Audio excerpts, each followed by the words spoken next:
베드로전서는 베드로 사도가 세상에 흩어진 나그네인 교회에게 보내는 편지라고 계속해서 말씀드렸습니다. 이제 오늘 본문 2장 11절은 아주 분명하게 교회를 향해서 사랑하는 자들아 거류민과 나그네 같은 너희를 권하노니라고 본격적인 나그네로서 여정을 어떻게 해나갈 것인지 권면을 시작하고 있습니다. 마치 바울 사도가 쓴 로마서가 하나님의 은혜의 복음을 다 설명하고 나서 12장 1절에서 그러므로 하나님의 모든 자비하심으로 너희를 권하노니 이렇게 권면의 말씀을 시작하는 것을 생각나게 합니다. 로마서가 하나님의 모든 자비하심이라는 구절 속에 앞에서 설명한 복음을 다 요약한 것처럼 베드로전서는 거류민과 나그네 같은 너희라고 하는 말 안에 앞에서 2장 10절까지 했던 말씀들이 다 요약되어 있는 것입니다. 지금까지 우리가 그러한 교회와 성도를 나그네로 보는 관점에서 베드로전서를 읽어왔는데 그 내용은 왜 교회가 나그네인지에 관해서 세상에 있으면서 세상과 다른 길을 가는 특별하고 새로운 공동체인 교회로 세우신 성삼위 하나님의 은혜의 역사, 그 복음에 관해서 우리가 읽어온 것입니다. 그렇다면 이제부터 진짜 여행을 시작하는데 그 여정을 어떻게 하는 것인지 권면의 말씀을 이제 시작하고 있는 것이 오늘 본문입니다. 우리가 어떻게 나그네된 교회와 또 성도로서 삶의 여정을 걸어가야 하겠습니까? 오늘 본문이 그것을 요약해주고 있습니다. 사랑하는 자들아 거류민과 나그네 같은 너희를 권하노니 영혼을 거슬러 싸우는 육체의 정욕을 제어하라. 너희가 이방인 중에서 행실을 선하게 가져. 세상에서 거류민과 나그네 같은 교회는 하지 말 것을 하지 말고 해야 할 것을 잘하면서 여정을 걸어가야 합니다. 하지 말 것이란 악한 육체의 정욕에 넘어지지 않고 이를 잘 제어하는 것을 말합니다. 해야 할 것이란 선한 행실로 거룩한 믿음의 여정을 멈추지 말고 나아가야 한다고 하는 것을 말씀하고 있습니다. 이렇듯 세상을 통과하는 교회의 여정은 한마디로 선한 행실을 말하는 것입니다. 오늘 본문은 우리에게 교회가 선행을 해야 하는 이유를 뚜렷하게 말해주고 있습니다. 하나님의 모든 자비하심으로 예수 그리스도의 은혜로 말미암아 우리의 구원이 이루어졌고 오직 믿음으로 그 은혜를 받아들임으로써 그 구원이 우리의 것이 되는 것이 로마서와 성경이 말해주는 복음의 내용인데, 그러면 우리가 과연 선한 행실을 하며 살아갈 이유가 있을까 하는 것이 오늘날 특별히 개신교가 직면한 질문이기도 합니다.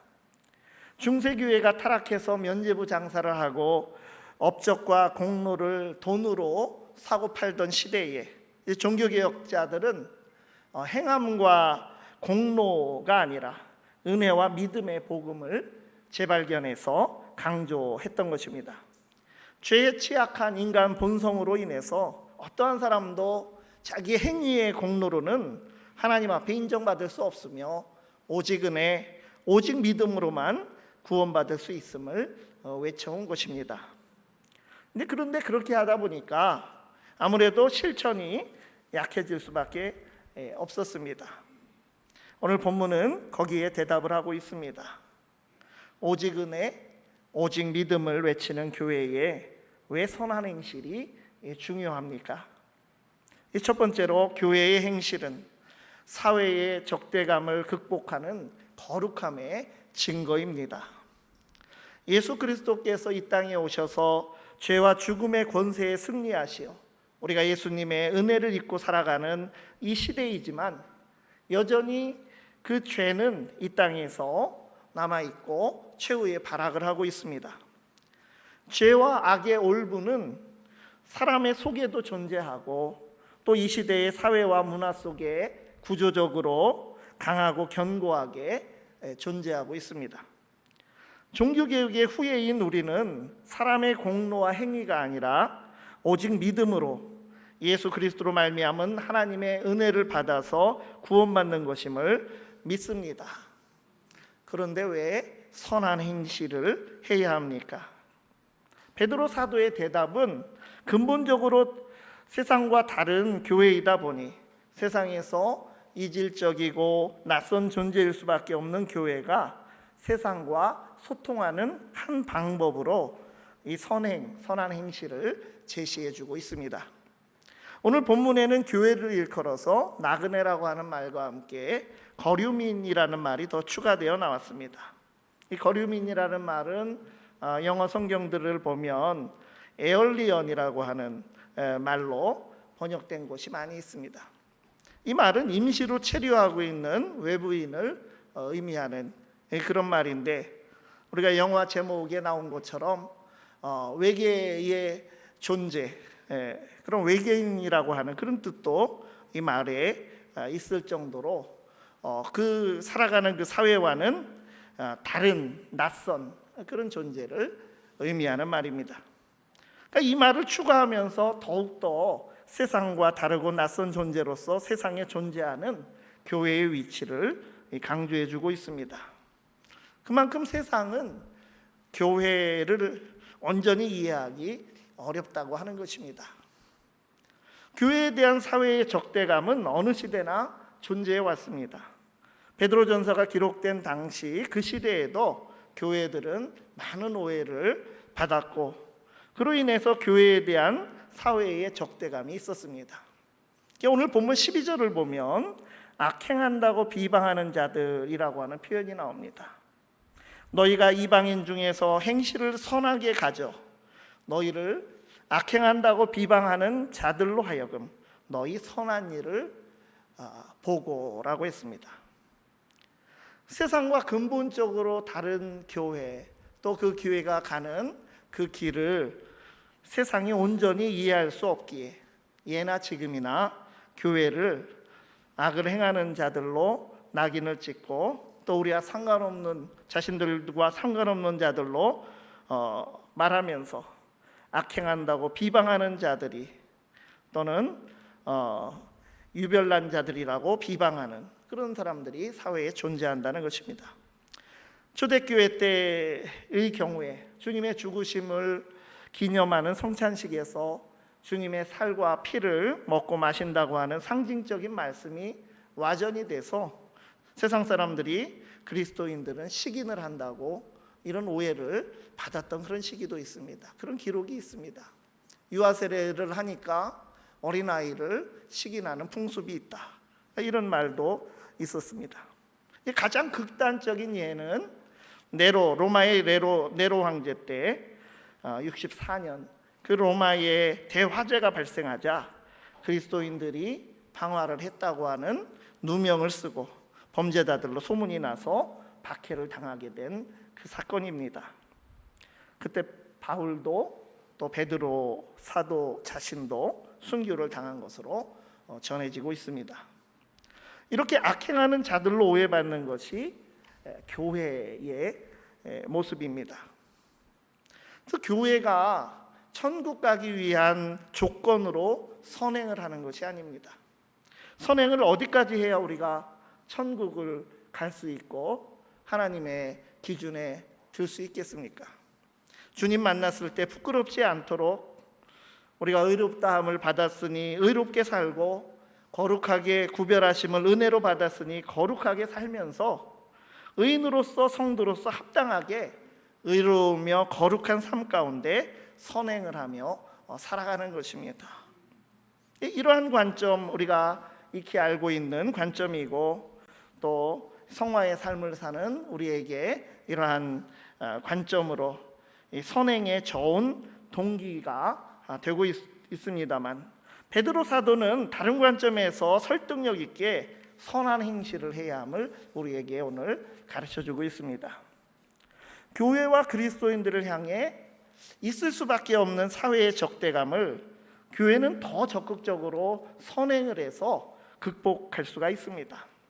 더욱 요즘처럼 교회의 신뢰도가 바닥인 한국 교회의 상황에서는 물론이고 또 복음의 독특함과 그 신앙적 이질감으로 교회가 처음 있을 때부터 교회가 비난을 받는 경우는 더더욱 선행으로 이러한 것들을 극복해 나가는 것이 필요하다고 하는 것입니다.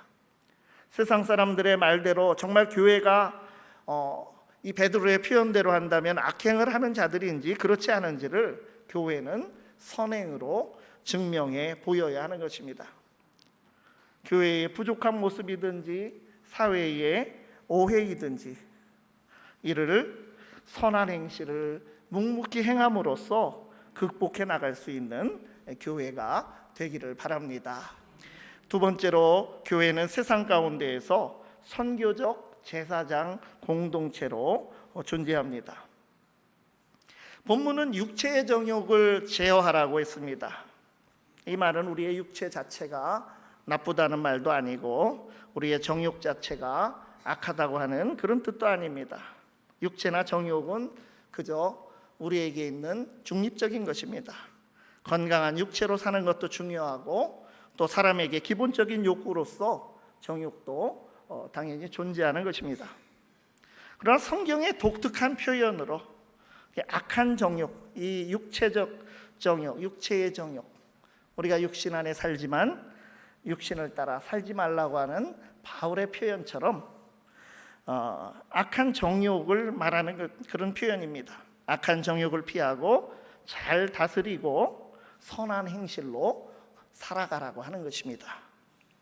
본문은 특별히 너희가 이방인들 가운데서 행실을 선하게 가지라고 했습니다. 앞서 베드로전서가 가르쳐준 대로 이방인들, 이방 민족 가운데에 있는 교회는 하나님의 택하심으로 이루어진 거룩하고 새로운 민족인 하나님의 백성입니다. 구원론적인 관점에서는 나 자신이 구원받기 위해서 오직 은혜와 오직 믿음으로 하나님 앞에 우리가 설 수 있겠지만 선교적 관점에서는 이방인들 가운데서 세상 사람들 앞에서 선한 행실로 그들과 소통해야 하는 것이 교회의 실존이라는 것입니다. 교회는 세상을 하나님께로 인도할 제사장 공동체로서 그 존재와 사명을 망각하지 말아야 합니다. 그런데 한국 교회의 모습은 어떻습니까? 우리 교회와 우리 자신들의 모습에서도 정도의 차이는 있어도 분명히 비슷한 모습이 있을 것입니다.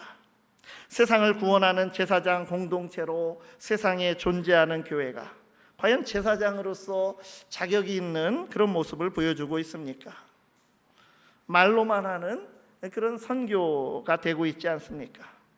예수 천국, 불신 지옥을 외치면서도 평상시 생활은 전혀 예수와 동행하는 삶이라고 보기 어렵고 믿음의 삶이 아니며 세상에서 교회가 천국을 맛보게 만들지도 못하고 있는 그런 무기력한 모습이지 않습니까?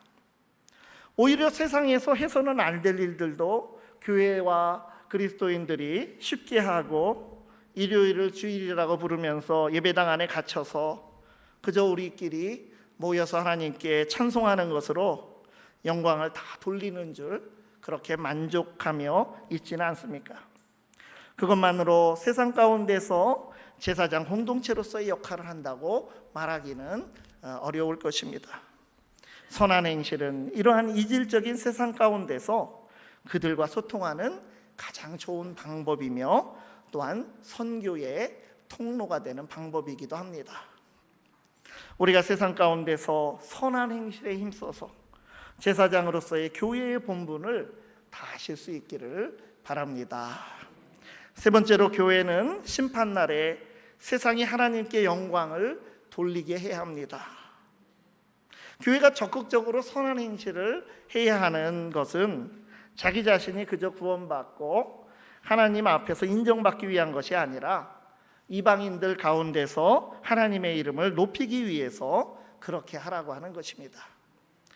베드로전서는 이렇게 특별한 관점으로 교회가 선한 행실에 힘써야 하는 이유를 제시해주고 있습니다. 하나님께 영광을 돌리기 위함이다.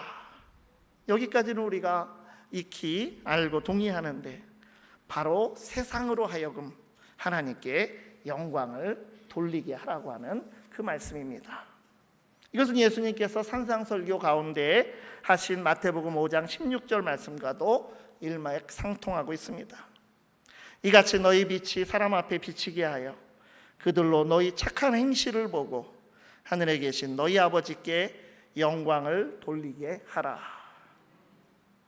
그런데 베드로전서는 단순히 이 세상의 일상생활에서 세상 사람들이 주님의 제자들의 그 세상의 빛과 같은 선한 행실에 감동하여 하나님께 영광을 돌리는 것, 거기에서 더 나아가서 심판날에 하나님께 영광을 돌리도록 우리가 선한 행실에 힘써야 한다고 말씀하고 있는 것입니다. 12절 전체를 다시 한번 읽겠습니다. 너희가 이방인 중에서 행실을 선하게 가져 너희를 악행한다고 비방하는 자들로 하여금 너희 선한 일을 보고 오시는 날에 하나님께 영광을 돌리게 하려 함이라. 오시는 날에 하나님께 영광을 돌리게 하는 것이 선행의 동기입니다.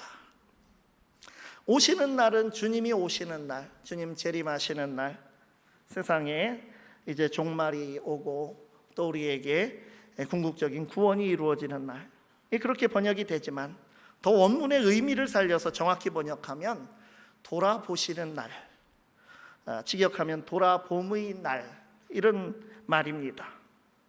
이 돌아봄, 에피스코페라고 하는 말은 감독을 말하는 것입니다.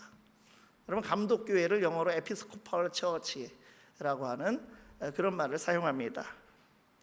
그러니까 목자의 직무 중에는 양무리를 자세히 살펴서 병든 것이나 약한 것도 돌보지만, 혹은 못되게 굴어서 다른 양들을 괴롭히는 그런 것들을 감찰하고 판단하는 그런 감독의 직무가 그 목자 가운데 있습니다.